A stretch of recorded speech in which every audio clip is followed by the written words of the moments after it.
नमस्कार दोस्तों, मैं विवेक कुमार। आप सभी लोगों का हार्दिक स्वागत है आपके और हमारे चैनल क्राइम की कहानी के नए एपिसोड में। सबसे पहले आपके प्यार के लिए शुक्रिया कि आप मेरे वीडियो को पसंद करते हैं। अगर आप चैनल पर नए हैं या अभी तक आपने इस चैनल को सब्सक्राइब नहीं किया है तो सब्सक्राइब कर लीजिए, बेल आइकन दबा दीजिए ताकि मेरे हर वीडियो का नोटिफिकेशन आपको मिलता रहे। तो चलिए आज की कहानी शुरू करते हैं। प्यार की कोई उम्र नहीं होती, कोई मजहब नहीं होता, कोई जात नहीं होती। प्यार तो प्यार होता है, बस हो जाता है। इस तरह की बातें आपने भी फिल्मों में खूब सुनी होंगी या हो सकता है ऐसे शब्दों का इस्तेमाल भी किया होगा। लेकिन क्या हमारे समाज में इन बातों की वास्तविकता पर यकीन किया जा सकता है या फिर ये केवल फिल्मों तक ही सीमित हैं? आज भी हमारे समाज में ऐसे क्रूर लोग मौजूद हैं जिन्हें प्रेम शब्द से चिढ़ है। प्यार करने पर समाज के कुछ लोग धर्म, जात, वर्ग इत्यादि चीजों को ध्यान में रखकर प्यार करने वालों को अलग करने के लिए हर हद पार कर देते हैं। यहाँ तक कि जिन बच्चों को वह जीवन भर प्यार करते हैं, जिनकी खुशी के लिए परिवार वाले कुछ भी कर सकते हैं, उन्हें ही अपना पार्टनर चुनने की इतनी भयानक सजा दे देते हैं जिसे सुनकर रूह कांप जाती है। ऐसी ही एक घटना उत्तर प्रदेश के गोरखपुर की है। यह साल था 2015 का, जब गोरखपुर के उनौली गांव के रहने वाले अनीश चौधरी का उरुवा ब्लॉक ऑफिस में ग्राम पंचायत अधिकारी के पद पर चयन हुआ था। गोरखपुर के दीनदयाल उपाध्याय यूनिवर्सिटी में प्राचीन इतिहास में पोस्ट ग्रेजुएशन की पढ़ाई कर चुका अनीश बहुत मेहनती था। वह खुद के दम पर कुछ बनना चाहता था और उसी के लिए वह दिन रात मेहनत करता था। तरह तरह की सरकारी नौकरियों के फॉर्म भरना, एग्जाम देना, इंटरव्यू की तैयारी करना उसके हर दिन के जीवन का हिस्सा थी। जो कि ग्राम पंचायत अधिकारी बनने के बाद उनका यह सपना पूरा हो गया था। अनीश के गांव में दलितों की आबादी बहुसंख्यक थी। वह खुद भी दलित समुदाय से था, लेकिन अनीश की माली हालत गांव में अन्य दलितों से काफी बेहतर थी। अनीश संपन्न परिवार का हिस्सा थे। उसके पिता और चाचा बैंकॉक और मलेशिया में रहकर काम करते थे। साल 2 साल में अनीश के पिता कुछ दिनों के लिए घर आते थे और फिर काम से चले जाते थे। उन्होंने अनीश के लिए किसी तरह की कोई कमी नहीं रखी थी। अनीश के बड़े भाई अनिल चौधरी भी उरुवा ब्लॉक ऑफिस में कर्मचारी थे।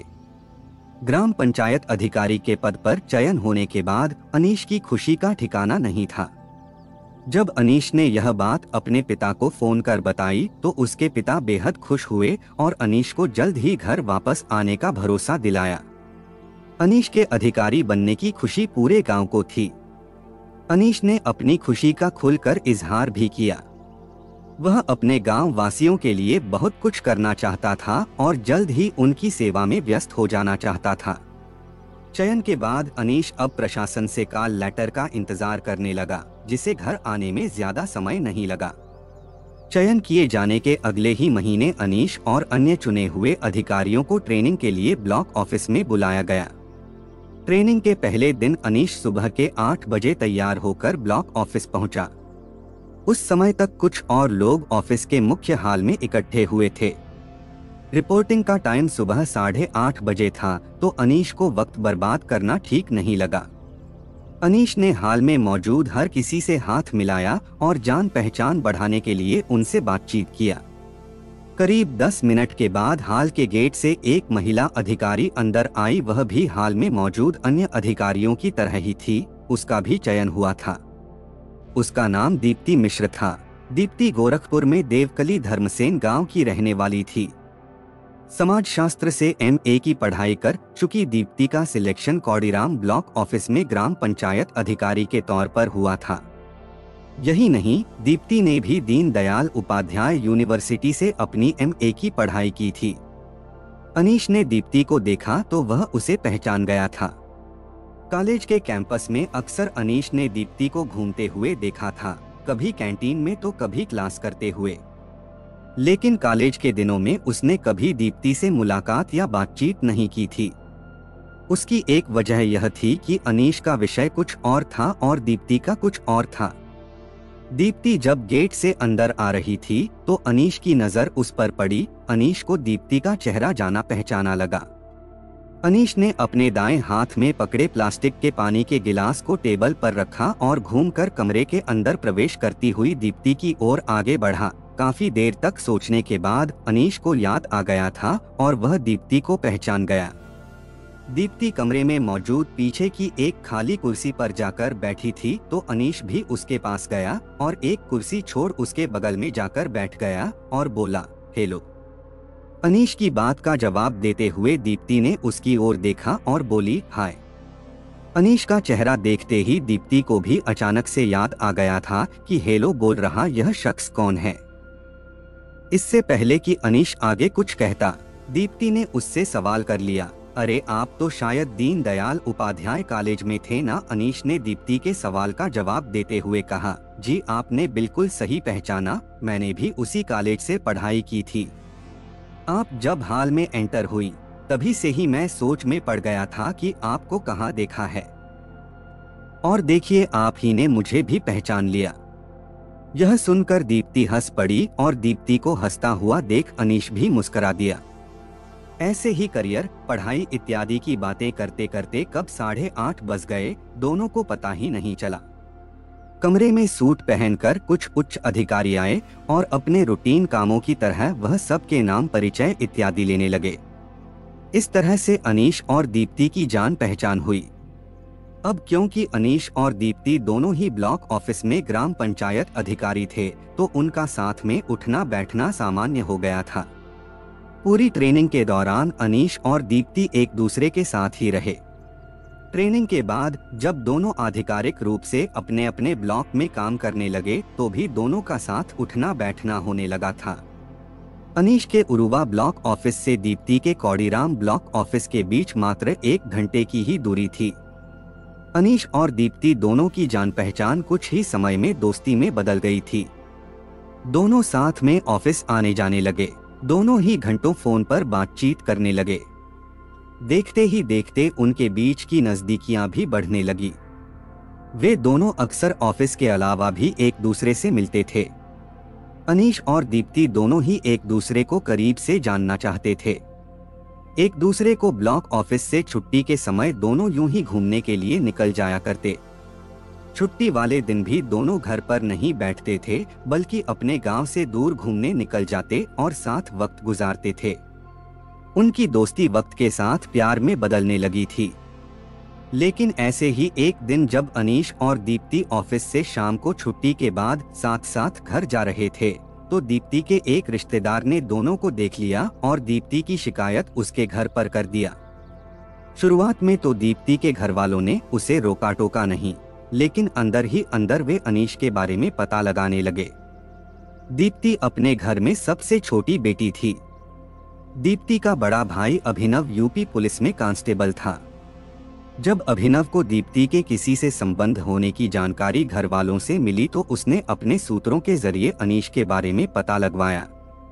अभिनव को जब यह पता चला कि उसकी बहन दीप्ति का संबंध किसी दलित जाति के लड़के से है तो उसने यह बात अपने घर वालों को बताई। उस दिन मिश्र परिवार में इस बात को लेकर खूब झगड़ा भी हुआ। परिवार वालों ने दीप्ति का फोन उससे छीन लिया। उसके आने जाने पर लगातार नजर रखने लगे। यहाँ तक कि दीप्ति जब ऑफिस जाती तो उसके पिता नलिन कुमार मिश्र उसके साथ जाने लगे और घर वापस आते समय दीप्ति को साथ घर लेकर आने लगे। दीप्ति पर उसके घर वाले इस तरह से निगरानी रखने लगे जैसे कि उसने प्यार करके बहुत बड़ा गुनाह कर दिया हो। इस बात की जानकारी अनीश को लग चुकी थी कि दीप्ति को किस तरह की समस्याओं का सामना करना पड़ रहा है। उनके बीच बातचीत अचानक से खत्म हो गई थी। दीप्ति जब अपने कौड़ीराम ब्लॉक ऑफिस पहुंचती तो वहां मौजूद अन्य कर्मचारियों के फोन से अनीश को फोन करती और उसे अपने साथ हो रहे जुल्मों सितम के बारे में बताती थी। शुरुआत में तो अनीश ने दीप्ति को धैर्य रखकर काम करने के लिए कहा, लेकिन कुछ दिनों के बाद जब दीप्ति को अनीश से दूरी बर्दाश्त नहीं हुई तो उसने अनीश को उससे शादी कर लेने के लिए आग्रह किया। एक दिन फोन पर बात करते हुए दीप्ति ने अनीश से कहा, देखो अनीश, मुझे पता है कि मेरे घर वाले हम दोनों के इस रिश्ते से खुश नहीं हैं, लेकिन मुझे यह जरूर पता है कि वे लोग मुझसे बहुत प्यार करते हैं। हो सकता है कि ये कुछ समय की नाराजगी हो, लेकिन ये नाराजगी जल्द ही खत्म हो जाएगी। अनीश ने दीप्ति की बातों को बड़े ध्यान से सुना और कहा, तुम कह तो ठीक रही हो, लेकिन अगर तुम्हारे घर वालों ने हमारी शादी के बाद हमारे रिश्ते को नहीं माना तो बड़ी मुसीबत हो जाएगी। दीप्ति ने जवाब दिया, नहीं, ऐसा नहीं होगा। एक बार हमने शादी कर ली तो थोड़ी देर ही सही, लेकिन वो हमारे इस रिश्ते को मंजूरी दे ही देंगे। और इसके अलावा हमारी शादी हो गई तो कानूनी तरीके से मेरे घर वाले मेरी कहीं और शादी नहीं कर सकते। यह सुनकर अनीश को दीप्ति की बातों में दम नजर आया। उसने कुछ देर सोचा और दीप्ति की शादी की बात को मंजूरी दे दिया। इसके कुछ दिनों बाद दीप्ति ने योजना के मुताबिक अपने घर वालों को चकमा देकर 12 मई 2019 को अनीश से कोर्ट मैरिज कर लिया। कोर्ट मैरिज के बाद दोनों ने चैन की सांस तो ली, लेकिन उन्हें नहीं पता था कि उनका सुख चैन शादी के बाद छिनने वाला है। 9 दिसंबर 2019 को अदालत ने दीप्ति और अनीश की शादी को मंजूरी दे दिया। इसका मतलब यह था कि अब दीप्ति और अनीश कानूनी तरीके से एक दूसरे से पति पत्नी के बंधन में बंध चुके थे। अदालत की मंजूरी के बाद दीप्ति के घर वालों को उनकी शादी के कुछ दिनों के बाद ही उनकी कोर्ट मैरिज का पता लग गया था, जिसके बाद उसके घर वालों ने दीप्ति को मानसिक रूप से प्रताड़ित करना शुरू कर दिया। शादी के बाद मिश्रा परिवार ने दीप्ति को अनीश की जान की धमकियां देने लगे थे। वह दीप्ति से कहते, तूने जो गलती कर ली सो कर ली, अभी भी समय है, उसे तलाक दे और इस रिश्ते से छुटकारा पा ले, वरना हम ही तुझे इस रिश्ते से छुटकारा दिला देंगे। यह सुनकर दीप्ति खौफ के साए में अपनी जिंदगी गुजारने को मजबूर हो गई थी। हालांकि वह हर दिन ऑफिस जाती, लेकिन उसके मन में अनीश को लेकर डर हमेशा रहने लगा था। अनीश भी दीप्ति को लेकर हर समय चिंता करने लगा था। अनीश को इस बात का डर सताने लगा था कि दीप्ति के घर वाले उसके साथ कुछ गलत न कर दें। वे दोनों एक दूसरे की चिंता में खोने लगे थे, जिसका असर उनके काम पर भी पड़ने लगा था। वे हर समय एक दूसरे के बारे में सोचते और एक दूसरे के करीब आना चाहते थे। शादी का पता लगने के बाद दीप्ति को उसके घर वालों द्वारा काफी प्रताड़ित किया जाने लगा। ये प्रताड़ना अक्सर मानसिक हुआ करती थी। कभी उसकी मां जानकी देवी बीमार होने का नाटक करती तो कभी उसके पिता अक्सर उसके सामने दिल का अटैक आने की नाटक नौटंकी करते और अनीश से तलाक ले लेने को कहते थे। जब दीप्ति अपने घर वालों की बात नहीं मानती तो वे अनीश को जान से मार देने की धमकियां देते थे। दीप्ति के घर वाले उसे दलित समुदाय के लड़के से शादी करने के चलते दीप्ति को कलंक समझते थे। वह दीप्ति को अक्सर कहते थे, तूने हमारे परिवार की खानदान की ब्राह्मणों की नाक कटा दी है। तुझ जैसी कलंक का पहले पता होता तो तुझे हमने कोख में ही मार दिया होता। इसी बीच फरवरी 2021 की शुरुआत में नलिन मिश्र ने अनीश पर अपनी बेटी के बलात्कार करने का आरोप लगाया। यह जानकर दीप्ति को इतना आश्चर्य हुआ कि उसके पिता अपनी बेटी के साथ ऐसा कैसे कर सकते हैं। लेकिन उन दिनों दीप्ति के घर वालों ने उसको इतना प्रताड़ित किया, उस पर इतना दबाव बनाया कि दीप्ति को अनीश के खिलाफ बयान देना पड़ा। लेकिन जब अनीश की गिरफ्तारी की नौबत आई तो 20 फरवरी 2021 को दीप्ति एक बार फिर से अपने घर वालों को चकमा देकर अनीश के साथ रहने के लिए उसके घर आ गई। दीप्ति के घर वालों ने फिर भी हार नहीं मानी। उन्होंने स्थानीय पुलिस को अनीश के खिलाफ दीप्ति का अपहरण करने की रिपोर्ट दर्ज करवाई, जिसके बाद अनीश और दीप्ति दोनों ने मिलकर सोशल मीडिया पर एक वीडियो बनाकर पोस्ट भी किया, जो वायरल हो गया। उस वीडियो में दीप्ति ने बताया कि उसका अपहरण नहीं हुआ है और वह अपनी मर्जी से अनीश के साथ रह रही है और दोनों ने शादी कर ली है। कुछ महीनों तक दोनों ने जिंदगी साथ में गुजारी, साथ में काम पर जाते, साथ में काम से वापस आते, लेकिन दोनों के मन से डर का साया कम नहीं हुआ था। इसको ध्यान में रखते हुए अनीश के पिता ने दोनों को सार्वजनिक रूप से शादी करने का उपाय बताया। उन्होंने उनसे कहा कि अगर वे सार्वजनिक तरीके से शादी कर लेंगे तो हो सकता है कि वो लोग उनकी शादी को स्वीकार कर लें। उनकी बातों का सम्मान करते हुए दोनों ने 28 मई 2021 के दिन गोरखपुर के महादेव झारखंडी मंदिर में शादी कर लिया। मंदिर में शादी करने के बाद अनीश के घर वालों ने दोनों के लिए गोरखपुर में अवंतिका होटल में एक बड़ा रिसेप्शन भी रखा। इस रिसेप्शन में सिर्फ अनीश के घर वाले और रिश्तेदार ही मौजूद थे। दीप्ति के घर से न तो मंदिर में शादी के समय कोई आया और न ही रिसेप्शन में कोई आया। शादी और रिसेप्शन के बाद कुछ दिन ऐसे ही गुजर गए। दीप्ति के घर वालों की तरफ से अब न तो धमकी भरे फोन आते थे और न ही वे दीप्ति को परेशान करते थे, लेकिन यह बड़ा तूफान आने से पहले की शांति थी। शादी के बाद अनीश के दिलो दिमाग से डर धीरे धीरे कम होने लगा। अनीश पहले के मुकाबले लापरवाह हो गया और बेफिक्री के साथ घूमने फिरने लगा। इस चीज को लेकर दीप्ति ने अनीश को कई बार आगाह भी किया था, लेकिन अनीश पर उसकी इन बातों का असर नहीं होता था। अनीश को लगता था कि यह अपना ही इलाका है तो यहाँ कोई खतरा नहीं है, लेकिन यह लापरवाही भारी पड़ी। 24 जुलाई 2021 के दिन अनीश और उसके चाचा देवी दयाल, जो कि उरुवा ब्लॉक में ही तैनात ग्राम विकास अधिकारी थे, दोनों दोपहर को गोला थाना क्षेत्र के गोपलापुर चौराहा स्थित पंकज ट्रेडर्स हार्डवेयर की दुकान पर हिसाब करने निकले थे।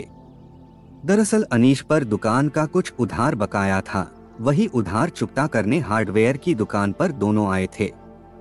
दुकान मालिक हिसाब अभी तैयार कर ही रहा था, तभी अनीश के मोबाइल पर एक कॉल आ गई। कॉल रिसीव करते हुए अनीश चाचा को इशारे से हिसाब देखने को कहते हुए दुकान से बाहर निकल गया और सड़क के एक किनारे बात करने में मशगूल हो गया। तभी साए की तरह उसके पीछे पीछे चाचा देवी दयाल भी बाहर निकल आए और कुछ दूरी पर खड़े भतीजे की निगरानी करने लगे। उसी समय दूसरी तरफ से तेजी से दो बाइक आकर अनीश के पीछे रुकी। दोनों बाइक पर दो नकाबपोश युवक सवार थे। एक बाइक पर पीछे बैठे नकाबपोश ने अपने कमर में पीछे खोस रखा धारदार दतिया निकाला और फिल्मी स्टाइल में अचानक अनीश के सिर, गले और सीने पर ताबड़तोड़ कई वार कर दिए।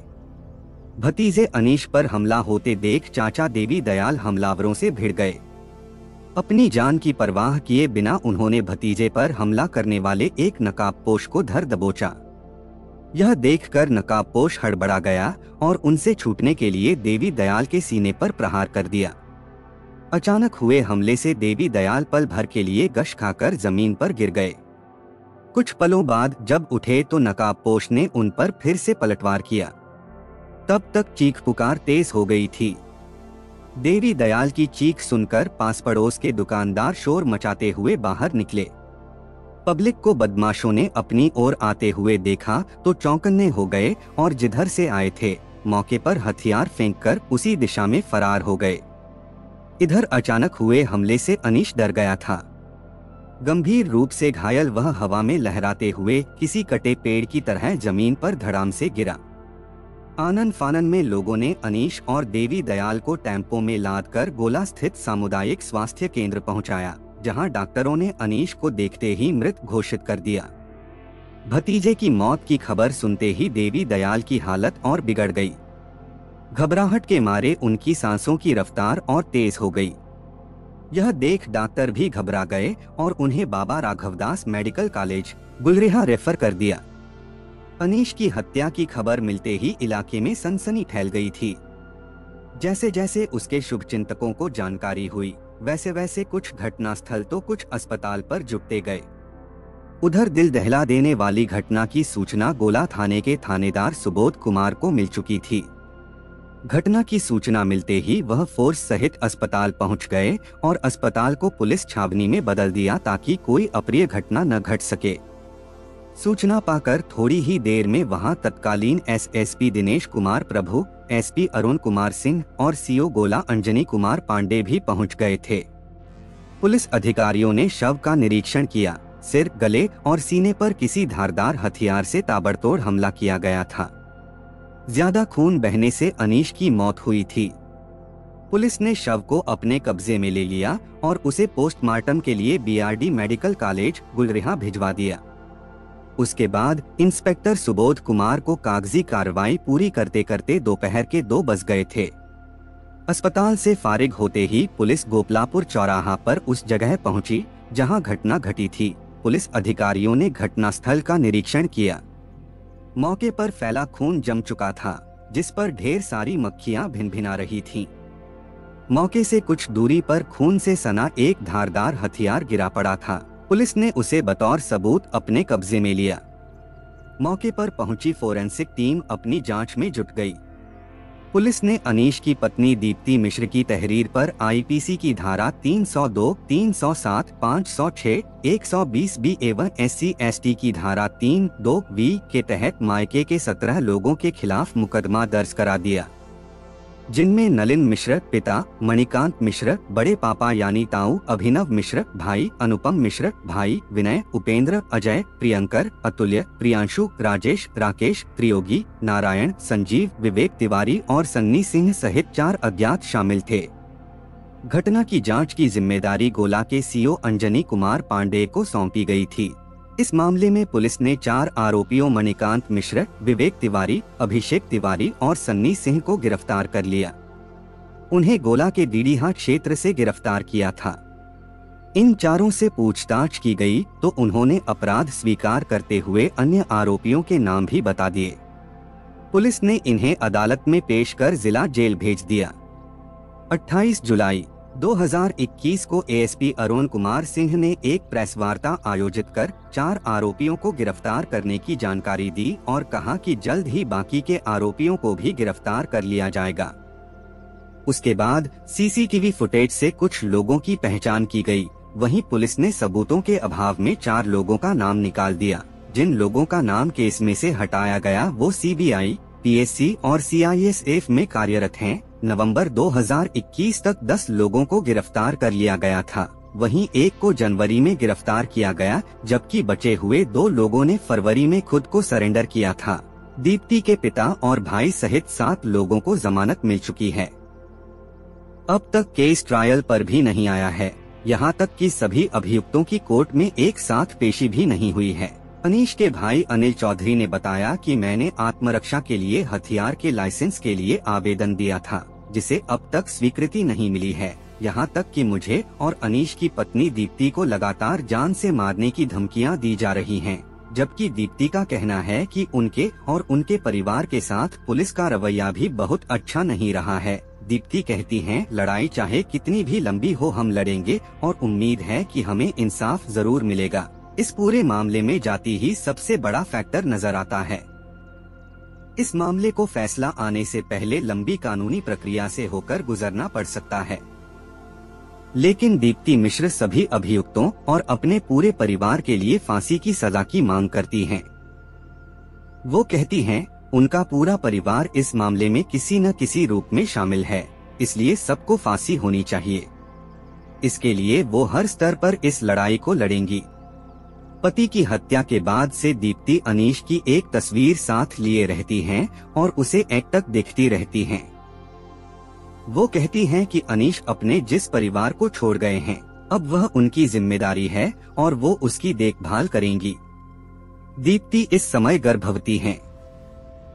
दीप्ति कहती हैं कि अगर कानून ने अनीश के हत्यारों को सजा नहीं दी या वो इसमें विफल रहा तो सभी अभियुक्तों को वो खुद सजा देंगी। आज की कहानी बस यही तक। अब बारी कमेंट पढ़ने की है। रानी चंद्रावत जी ने कमेंट किया है, अभी किसी पर ट्रस्ट ना करो। So sad. चंद्रावत जी नमस्ते। आपके सपोर्ट और प्यार के लिए दिल से शुक्रिया। राहुल खत्री जी ने कमेंट किया है, मेरे यहाँ से 6 किलोमीटर दूर हलालपुर एक बात सच है। राहुल सर आपके सपोर्ट और प्यार के लिए दिल से शुक्रिया। पूजा कलकल जी ने कमेंट किया है, I am habitual to listen your stories. God bless you and your voice. Puja ma'am आपके सपोर्ट और प्यार के लिए दिल से शुक्रिया कि आप मेरे वीडियो को डेली देखती हैं। मीरा राय मैम जो हैदराबाद से है, उन्होंने कमेंट किया है, इतनी बड़ी वजह भी नहीं थी जिसे 2 जान ले ली। मीरा मैम आपके सपोर्ट और प्यार के लिए दिल से शुक्रिया। मैम जो लोग जान लेते हैं उनके लिए वजह कोई मायने नहीं रखता है। कई बार तो देखने में ऐसा आता है कि बिना वजह ही लोग जान ले लेते हैं। केलसांग डोकात्सांग नाम से एक आईडी है, उन्होंने कमेंट किया है, I am Tibetan listening day. Thank you sir. आपके कमेंट और सपोर्ट के लिए दिल से धन्यवाद। मुस्कान जी ने कमेंट किया है। मुस्कान जी ने कमेंट किया है, वेरी स्ट्रेंज स्टोरी। मुस्कान मैम, आपके कमेंट और सपोर्ट के लिए दिल से शुक्रिया। रकीब सर, आलोक सर, मनहर चौहान जी, सीता लामा जी, रीता छेत्री जी, स्वाति संगम जी, आरती शर्मा जी, बृंदा परमार जी और सभी भाई बहनों को शुक्रिया जो मेरे वीडियो को लाइक, शेयर और कमेंट करते हैं। आप लोग ऐसे ही अपना प्यार बनाए रखिए। मैं आप लोगों के लिए रोज नए वीडियो लाता रहूंगा। कहानी को लास्ट तक सुनने के लिए आपका धन्यवाद। इस कहानी के बारे में अपनी राय कमेंट करके जरूर बताइएगा और ऐसी ही अपराध की सच्ची कहानियों के लिए हमारे चैनल क्राइम की कहानी को सब्सक्राइब कर लीजिए। कहानी को लाइक और शेयर जरूर करें। धन्यवाद।